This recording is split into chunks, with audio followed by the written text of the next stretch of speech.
All right, good morning, everyone. I am very pleased to introduce Joy Weiss Mall. Her community activism began a dozen years ago with the Kirkwood City Hall shooting. She was a founding member of a Kirkwood-based book group that specializes in books about race in America. They have read 114 books together since 2008. She was at the first Black Lives Matter vigil in 2014 by the group that later became the West County Community Action Network. She co leads the We Can team that works to improve racial equity in West County schools. They focus on the school districts of Kirkwood, Parkway, Pattonville, and Rockwood, and are always looking for more alums and residents of those districts to continue their efforts. So we're very grateful that you could be with us and speak with us this morning, and I'm going to let you take it away. All right, thank you. I'm going to share my screen here. And I'm going to put this into slide mode, which means I will not see the Zoom features anymore. So if you need any, I don't mind being interrupted, but you'll have to do it in audio. So I wanted to thank you for having me, and I'm feeling my heart's filled with gratitude this morning. As people already mentioned, I'm really pleased about the sunshine, and I'm really pleased that my heater works and all the utility workers who keep our electric and our gas networks running so that we can have warm houses this morning. I'm glad that each of you are here today to listen to what I'm talking about. I think this is a very important topic that we can all do something about, I really like action-oriented topics. So that's what I'm working with today. I wanted to express a thank you to Will Bolden, who connected me with St. Timothy's the first time, and which is why I was able to speak with the Ministry of Racial Reconciliation last year. And Kim Dressel, who invited me back, and Amy for making all these logistics work for us. And the Reverend Dr. Ben Sanders, because I learned a lot from your last two sessions of the Adult Forum. Also wanted to take this opportunity to thank the people at St. Timothy's who have been participating in our vigils when we've been able to have them. We're on hiatus for the second time due to COVID, but we hope to get back to it fairly soon. And we've really appreciated you folks coming out and joining us. It's brought a really beautiful energy to our vigils that's manages to be both calming and fervent. And I'm in awe, and I really, really appreciate you joining us. I also wanted to take this opportunity to wish everyone a happy Valentine's Day. I'm the one in the middle picture holding the love sign. I made that in February of 2015. We started our vigils in the fall of 2014 after Michael Brown was killed. And as we were coming up to February, I was thinking about what message that I really wanted to send out to the people who were driving by our vigil site. And I decided that, with February, that the love message was the one. And I still use that sign. That's the sign I use most all year round. And it's because we were getting, lots of pushback about all lives matter. And I really wanted to send out the message that Black Lives Matter is the same thing as saying love our neighbors. And so I used the love sign to express that. And we had another kind of Valentine type sign here. This is my friend Jerry. She was a retired UCC minister, and she used the sign, "Justice is what love looks like in public." And that's a quote from Cornell West. I put my website address in the chat because I made a virtual handout for today. So you won't need to worry about links or sources. They're all on the handout here. So I was asked to speak about the school to prison pipeline. So I thought the first thing I should throw up is definition. This one came from the Anti-Defamation League. It was nice and short and to the point. So I'll let you look at that. So this is the school to prison pipeline kind of developed in parallel, maybe a decade behind the same factors that Dr. Sanders was talking about that have to do with the mass incarceration. And I'm sure some of you have read The New Jim Crow, but I'll give a like one sentence summary of that book, which is that in the last 40 years or so, our society has become more fearful and our justice system has become more punitive. And how that turned into the school to prison pipeline is that school discipline policies started taking cues from our justice system policies. And so things like 3-strike laws and zero tolerance started showing up in our school discipline policies.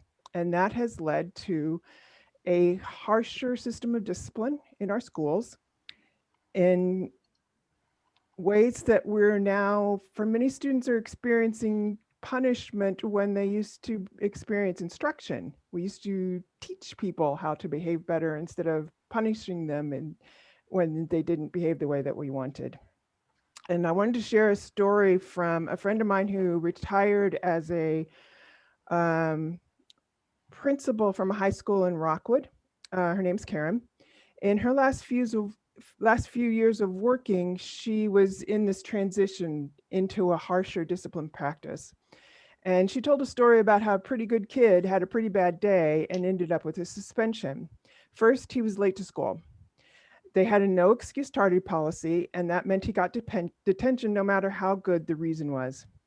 Then, in detention, he put his head down on his desk, probably because his normal schedule included a nap on the bus on the way home, because he had responsibilities for helping his parents get supper on the table and to get his own homework done and to help his siblings get their homework done. But it was against the rules in detention, so he was issued a second detention. And then when he expressed his frustration, the teacher took that as insubordinate and he was sent to the principal's office with his third infraction of the day, and that meant that she had to suspend the student. So that happened in one day from one incident. So that's how in one day, a kid can start with feeling bad about being late to school because he cares about school and he believes that the school cares about him. By the end of the day, he feels like the school does not care about him at all, and maybe he's ready to quit caring about school. And here's why this matters. Even one suspension, and that one out of school suspension, can lead to all of these negative outcomes. So all the things that we're hoping our public schools are preventing, with one out of school suspension, they're suddenly more likely causing things like not graduating from high school, not making it through college, and for the part about being a school to prison pipeline, they become more likely to be arrested, much more likely to be arrested as a minor, because one of the things that happens when a kid is on out of school suspension is he's not in school and maybe out somewhere else where he's going to get into trouble. And then that very last one is more likely to end up in prison. The reason that all this, I mean, that's bad enough, but the reason that this ends up feeling against our American values and immoral is because it's disproportionate. And so it's disproportionately impacts especially our Black students. There's a book called Despite the Best Intentions, which went really deeply into one school district to figure out why. Why are these disproportions happening? And it turns out that the Black students aren't treated more harshly than the rules allow. They're treated exactly as harshly as the rules allow. What happens is that white students are given second chances in ways that Black students often aren't. And you can kind of see how the story from Karen might have turned out differently had the detention teacher, instead of issuing a second detention as soon as the kid's head hit the table, might have said, hey, you're not allowed to put your head down in detention. And maybe said, hey, why are you in detention? And maybe had a problem-solving conversation about what supports this kid need to put in place in order not to be tardy at school. And that would have been put that kid on a completely different path of how to handle problems and get himself to school on time. And that's the kind of experience that white students are statistically more likely to have, and Black students are statistically less likely to have in our schools.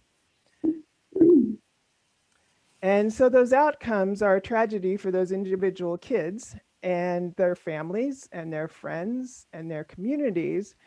The reason I care so much is because those kids are something that we as a society lose people who are meant to be our poets,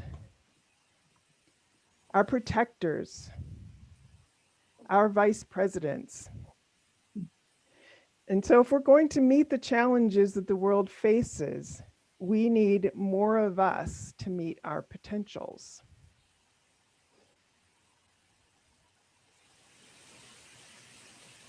So I'm going to move into what the problem looks like nationally and in our state and locally.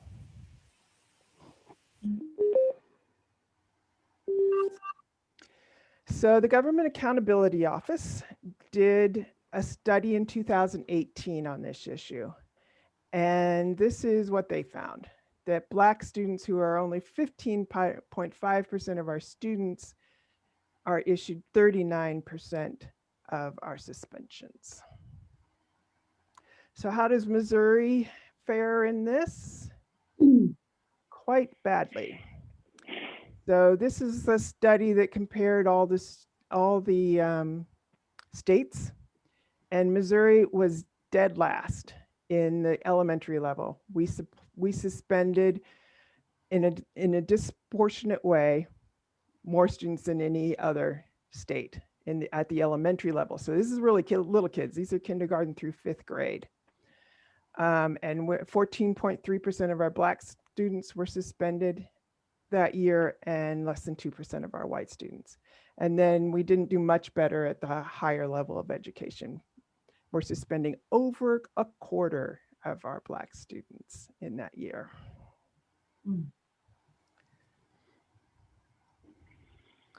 And this is a study that was done more recently about our schools in the St. Louis region.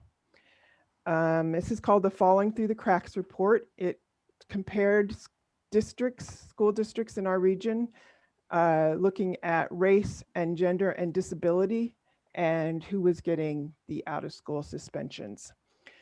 I know some of the researchers on this, and that what they're looking at is relative risk. So this is the same kind of thing that you look at when if you're comparing how bad smoking is, you look at smokers versus non-smokers. And so in this case, we're looking at the various groups and comparing them all to the group that gets the least suspensions, which is white girls who do not have disabilities. And so this study, I knew some of the researchers, and this study took longer than I was expecting results more quickly than I got them. And it turned out it was because they redid the study completely, because they're getting results here that that are so high. These relative risks are so high that most of the time in social research, you would think somebody was fudging the data. So they ran it all again to make sure. You would expect these numbers to be, in studies like this, getting numbers greater than 4 or 5 is rare. So you can see how many of our categories that white males with a disability are more likely than this 4 or 5 number that we would expect. And they just keep getting higher. And to kind of understand how this relative risk works, if someone smokes a pack a day for 30 years, they are 17 times more likely to get lung cancer than someone who never smoked. So up at these higher levels, A 30-day-a-year smoker is less likely to get lung cancer than these categories of students are likely to get suspended in a single school year. So these are enormous numbers that we're looking at here. So, and this is for the region as a whole. The Falling Through the Cracks report has broken it out by school district. So, and that's in my virtual handout. You can go see how your school district is contributing to this. And this is another way of looking at our local information about suspensions of students. This was done by our St. Louis Public Radio station. They put up this map to show how big the disparities were. So which districts were suspending Black students at a much higher rate than white students. And the darker reds are the higher numbers. So this is Rockwood over here. That's a nice dark red. The other school districts that we do work in, Parkway is here, is also pretty red, and Kirkwood is here. Pattonville's a little better. Pattonville has more, of the 4 districts we work in, it has the most diverse population. And you can see there's these districts, the North County districts and the city district that certainly struggle and have a lot more Black students and suspend a lot of Black students. They aren't doing it in disparate ways. It's the disparities are the ones that we're seeing over here in White County, in West County, and our more white dominated districts.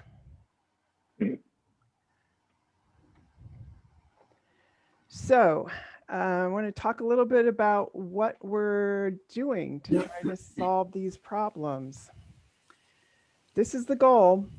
Forward Through Ferguson says that racial equity is a state in which race no longer predicts outcomes. So what we're looking for in our schools is that you can't tell by a kid's race whether he or she is more likely to be suspended, and all the other educational outcomes that we want to see. We want to see that parity in graduation rates and AP classes and being selected for gifted programs. All of those are disproportionately, all those good outcomes are disproportionately go to white students and disproportionately don't go to Black students. And then on the other side, we're also seeing that certain kinds of disabilities, the ones that are more subjective, get assigned to Black students than to white students. And so they end up in disability programs in ways that don't happen to white students. And so for the suspension issues, this is kind of what we've tried so far and what we've been working on. So the Forward Through Ferguson, the report of the Ferguson Commission came out in September of 2015. And one of the calls to action was to eliminate suspensions for pre-kindergarten through 3rd grade students. So we would quit having our youngest students be involved in this. And that's important because when you think about it, these are kids who are learning to read.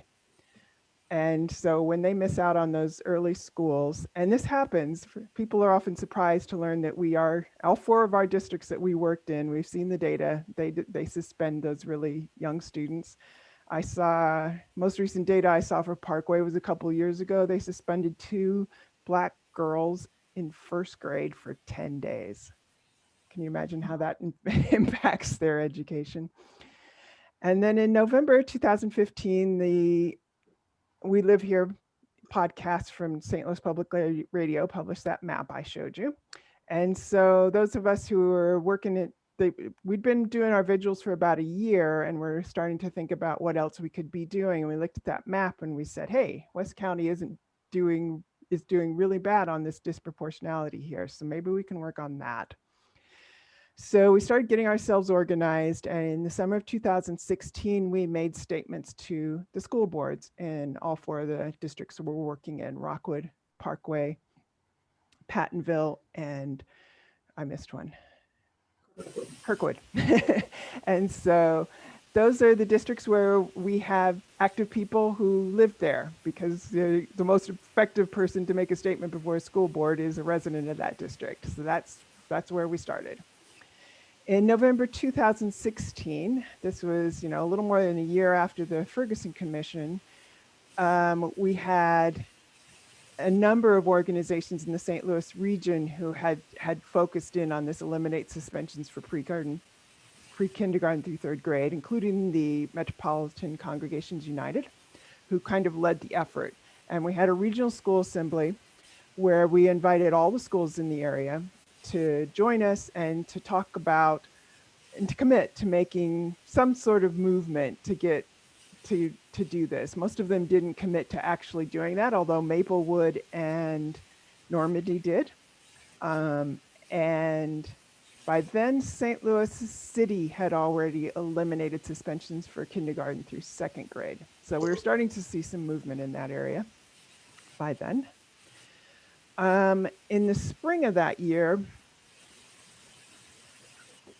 we decided to meet with the candidates who are running for school board to let them know about this issue.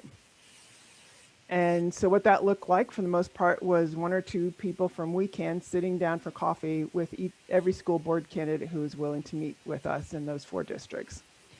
And we educated them about this issue. Most of them were shocked to learn that the school district, they're running for school board of a school district, and we're the ones who told them that the school district suspends kindergartners and first graders. And so that helped us, and we've been doing that every year since, which has helped us develop relationships with the people who then get elected. We don't endorse candidates because we have to work with whoever does get elected. And so over the years then, we've really developed some relationships with the school boards that has helped us move some of these issues forward. And in August of 2018, Kirkwood adapted a new discipline policy, and it included eliminating nearly all suspensions in pre-kindergarten through 5th grade. That makes sense in Kirkwood because the elementary schools are kindergarten through 5th grade, so it just eliminates it from those whole buildings.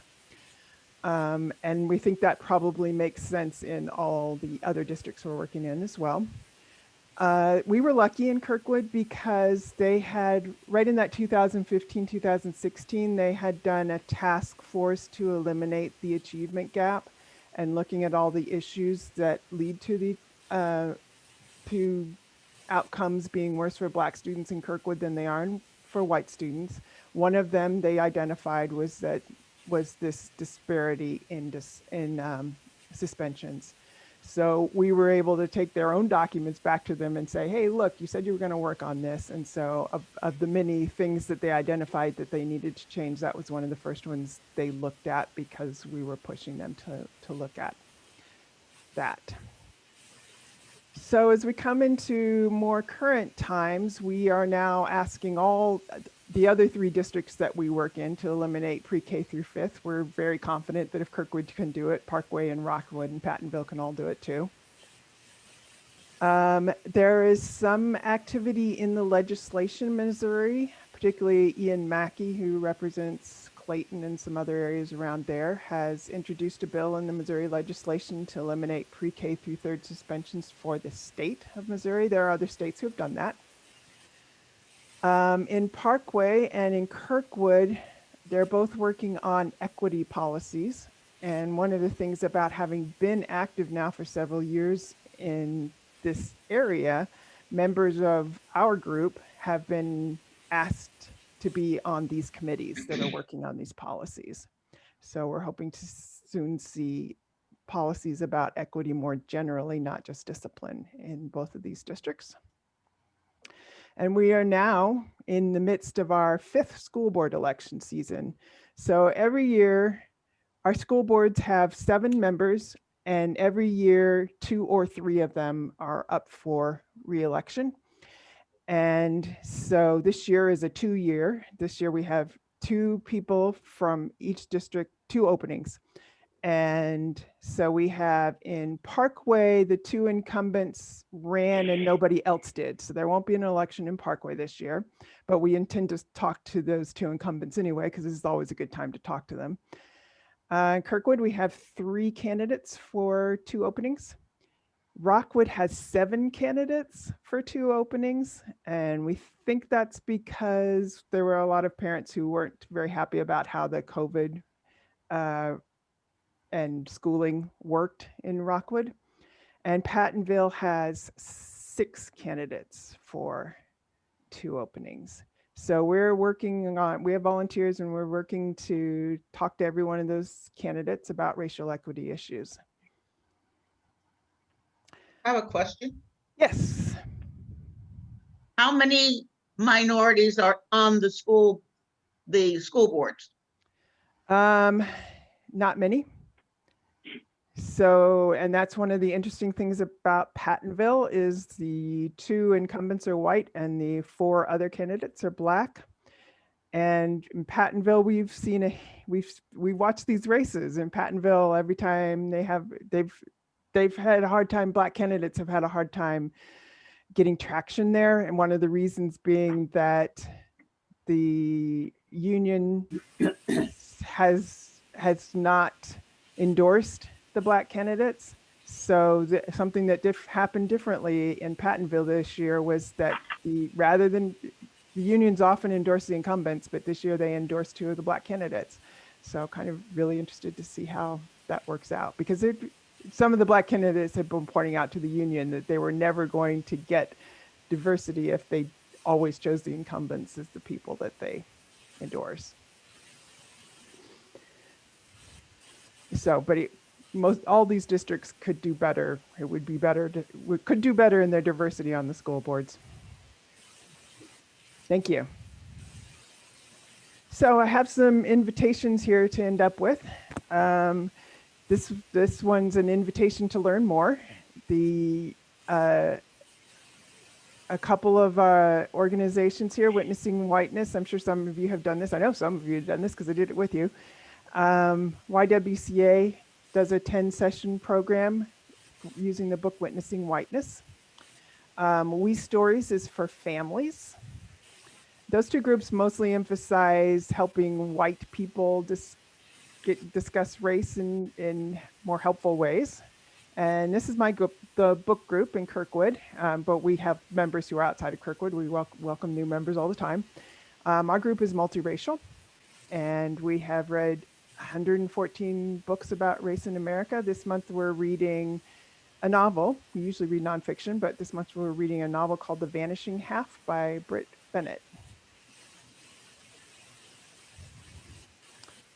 And here's an invitation to read and share. Forward Through Ferguson, just in the last year and a half or so, have done 3 separate reports about education in our region. And what they're really looking for is more people to understand these issues better as a starting point to getting change. And so the first one I talked about already was the Falling Through Cracks, that talk about discipline and the disproportionalities. This one was released last fall, still separate, still unequal. This is then broad. So the discipline we're mostly talking about at the district level. Still separate and still unequal is looking at how we're segregated across the region. Why are our North County and districts majority black, and our West County districts majority white? And what about that funding? And so that talks about goes really deeply into the issues of how that's not working well for us. And then this last one, it came out just a couple months ago, is looking at how education reform is going since the Forward Through Ferguson report was issued originally.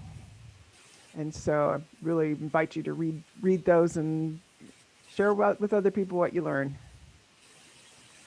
And then my final slide here is an invitation to join the work. I wanted to point out a red circle for those of you who are concerned about those North County districts. They're a nonprofit that is working with the districts in North County, and they do lots of different kind of work, not just schools.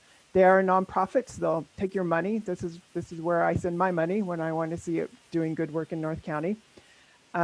They've also, since COVID, have been matching tutors with students who need extra help because many of the districts up there are still doing a lot of virtual schooling. They've done a lot with COVID-19. They're doing distribution and meeting needs of their community up there, and they're looking for volunteers who can handle some of the logistics of how do I get the stuff to this person, and drivers who can actually deliver it. They also have been doing, Red Circle does a lot with healthy foods and with vegetable gardening. And so they're starting to pull together their volunteers for working on their community garden in the spring. And then weekend is still, we're hoping to get our vigils going again when it feels safe.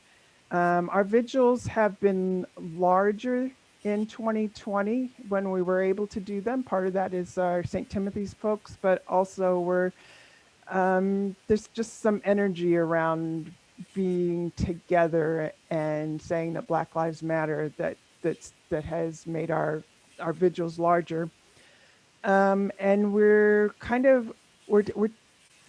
as like many organizations, we've been struggling a bit with how to do this work in a virtual space. So we've got some exciting things coming up, and so if you can get on our mailing list in the next month or so, you'll be able to participate in something where we're doing a survey of our members to see what their topics they are interested in, how many hours a week are they willing to spend on it, and then doing some organizing from there to see, if we discover that a lot of our members are actually interested in healthcare reform, which is something we haven't done a lot of work on, then that would give us we would know who's willing to do the work, and we could organize better around that. And so we're really looking into some actions right now as being a way to do something while we're working in this virtual space. So I invite you to be part of that. And then I also put St. Timothy's down here. I know you have your Ministry of Racial Reconciliation. WeCan is not at all proprietary about the work that we do. So if you want, as St. Timothy's or as individuals, to give statements before your school board, we have support for doing that, and we'd be happy to share. So we can help you make statements before your school board, and the exact same method would work if you want to make statements before your city council on some of the issues that Dr. Sanders brought up last week.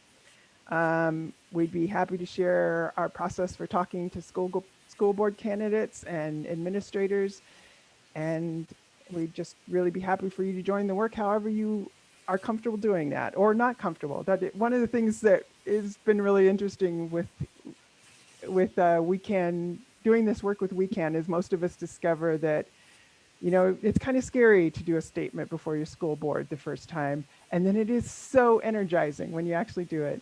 It's just a wonderful feeling to really be involved in your community that way, in ways that most of us aren't aware that we can do that. So really invite y'all to be part of that, because it is rewarding and good work to make change in our community. So that's what I brought, and happy to hear what others have to say. I've got a question. So the Kirkwood School not doing suspensions anymore for elementary, are they then able to bring data about that they can share with other schools about the benefits that they've seen from that? Because I'm sure there's those that think it's a bad idea for whatever the reason is, but are they collecting data that can be used as a good reasons for why schools should do this? They are collecting data. I haven't heard them share it in exactly that way for that purpose, but we can work on that. It's been an odd year. This would probably be about the year where they would be seeing something that they could share, and then, but it's all been kind of strange. So, but yeah, I think they would be on board for that. I have a question. Mm-hmm. In all this concern, I guess perhaps this is a simple-minded approach, but somewhere there are kids that are really disruptive and driving their teachers crazy. So what would happen if you find out from the teachers what are the major causes of suspensions and publish a list and circulate it to the parents and so on, say, go do these things.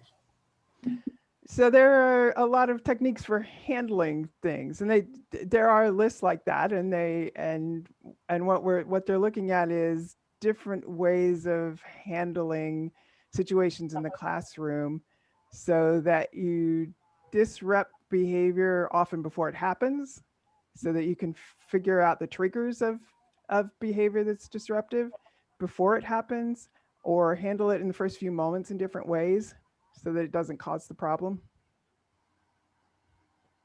Well, there has to be some responsibility of the student. Sure. Yeah. And so you teach them what their triggers are and how can they respond to a situation in a different way. Gary, a friend of mine the family is 2 PhDs, very high level positions in different biotechnology areas. And one day they were called at the school that was in Pattonville. And the boy had been suspended.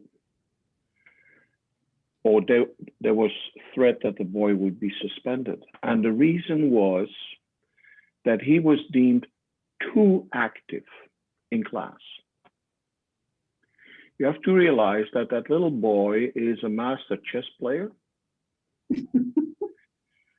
plays drums in a jazz band, and very high grades in math. So whenever the teacher was speaking to the class, to involve the class, he would give the answer. And that was deemed to be disruptive because the teacher judged that he did not give enough chances to the other people. What could have been a simple talk of encouragement and shaping of behavior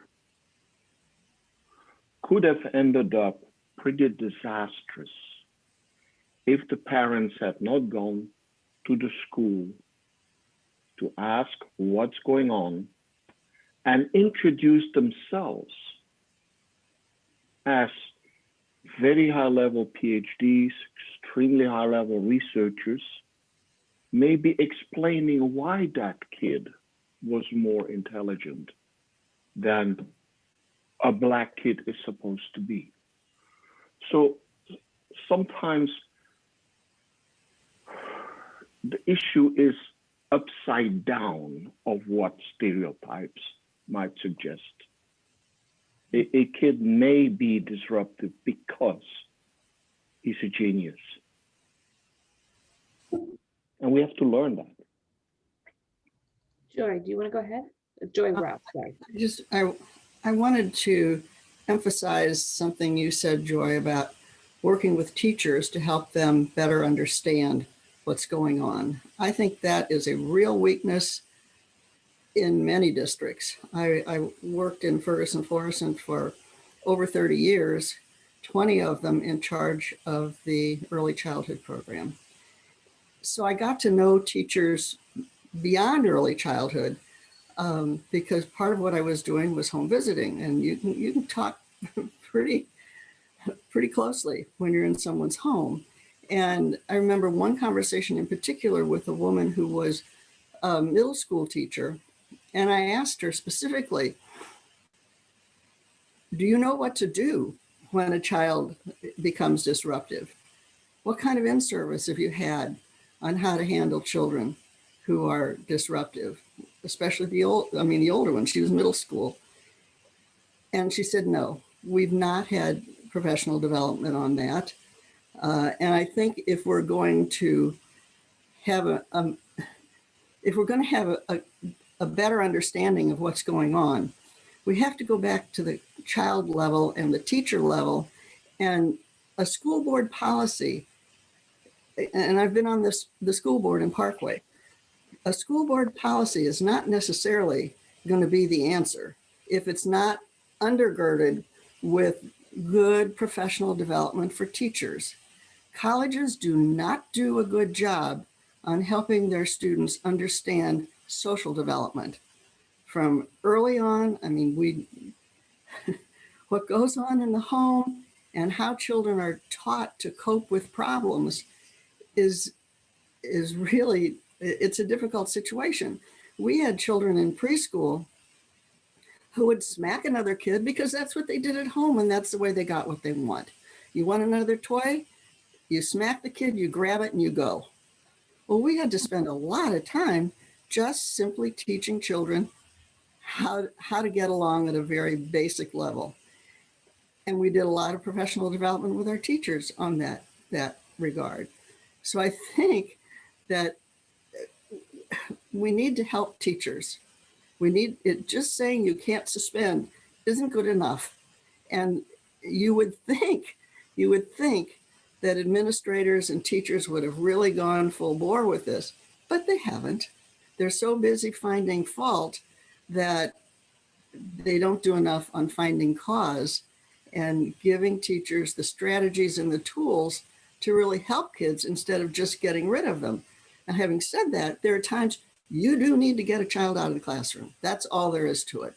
You need to get them out because it's a danger to the rest of the class. We had a couple of situations where the teacher would take the class out and leave the child with the assistant because you couldn't take the child out. He was too wild or she was too wild. So you take the class out and you deal with the situation. I get wired on this. So, Well, so I just want support for the teachers to know what to do. I think that's very important.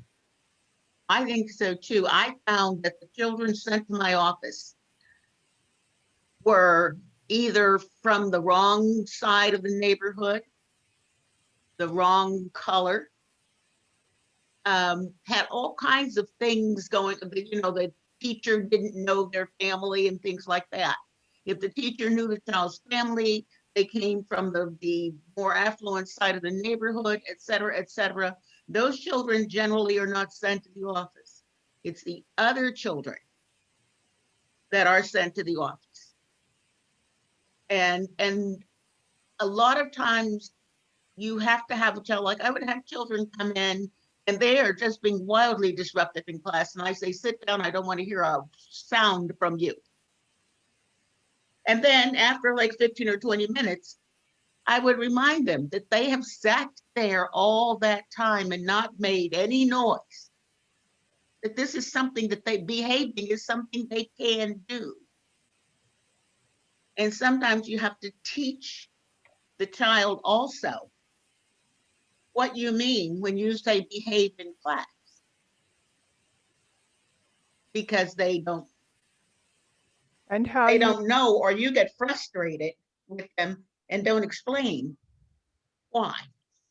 one of the stories, I think this came from one of the books I've read that talked about how well, so let's face it, most of our teachers are white women like me.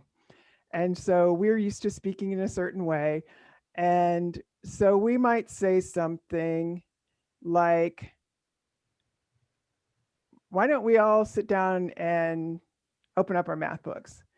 And that's going to strike students differently depending on how they hear language at home. So a little white girl might hear her mother, it's bath time, and the little white girl's mother says, why don't you go up and take your bath? And the little girl hears in that the order that is to go take your bath.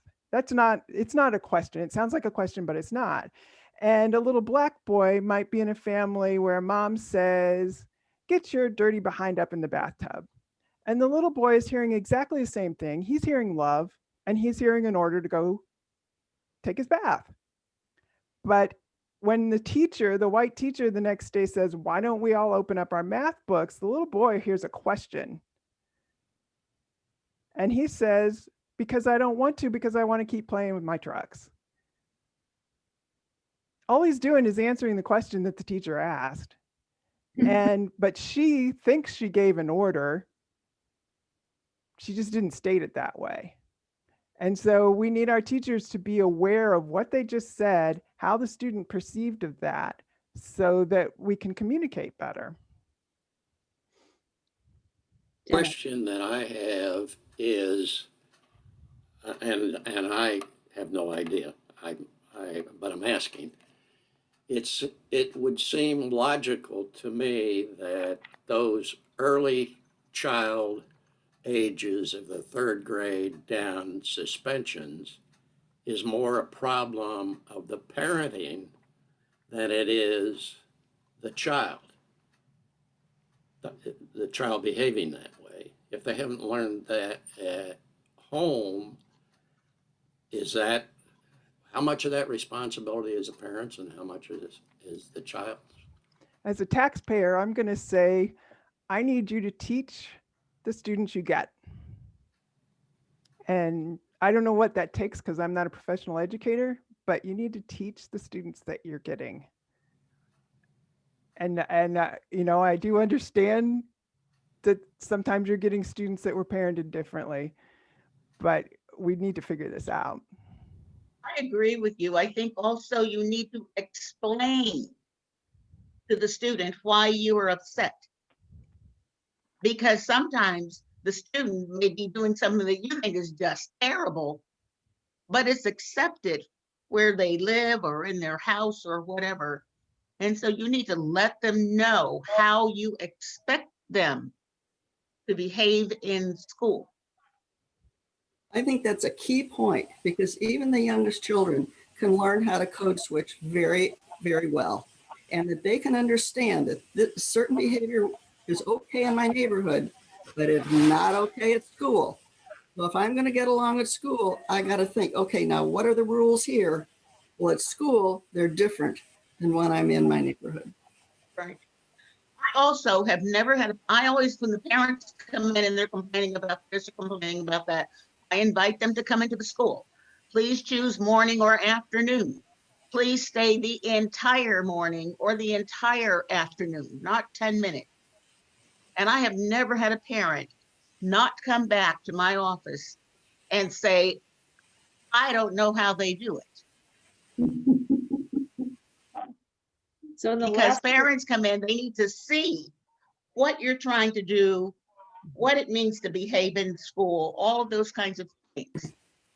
And if they come in and visit for half a day or a whole day, if they want to stay the whole day, they see what you're talking about. Because people come in and they actually think you say, okay, class, open your books to page 32. And they think that's what's going on. Everyone opens their book, everyone sits down, everyone does their work. They don't see that other part. so we've got only a couple minutes to go. Tony, did you have a question or comment? I have an indirect observation. The reason it's indirect, these are stories I've heard from the Black community in St. Timothy, from the Black community in the city, from the white community. And I'm talking about the parental community. And they're parents that are pretty darn responsible. They care. They want a good education. They know what goes on. And they have real life experiences. And several of the white parent groups in the city have their own children and then adopted children who are Black. So they have these perfect comparative environments. Their stories are for the same school behavior, specific incident, their Black kids are treated differently than the white kids.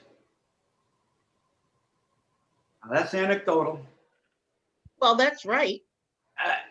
But that does not have anything to do with parenting or where they live. This is almost, but it's only anecdotal, so it's not statistically. I can't put bar graphs together, Joy, that you did and everything, or separated out. And so that brings me to implicit bias. It has to do with how we're socialized. Just watch television for And half an hour or, implicit bias is socialization. right, So that it's, even going back to the teachers now, we all have been socialized. The Right. world made us. And so let's work on the root causes, the systemic causes, the bigger dynamics and forces that are shaping us as individuals or are shaping systems. And that's, I'm done with that now. I'm sorry, I take up too much time. no, over the years though, we have to think. You know, there was a whole thing in Maryland about having to dumb down the schools to fit some of the Black students coming in. That's ridiculous. But not if we are socialized to believe that these children are going to come in and they're just plain poor little things, not as smart as the white children. So unfortunately, I have to wrap us up so that we can transition to the rest of us. But I love the amount of engagement we have. Clearly, Joy, you've got lots of folks here that are, interested and excited about the topic. Thank you so much for bringing it to us, and thank you as well for all the work that you do to try to help our children in our school districts, particularly. So, thank you, everyone, and we will see you shortly or next week for another vote. Take care, everyone. Thank you. Thank Thank you. you. Thank you.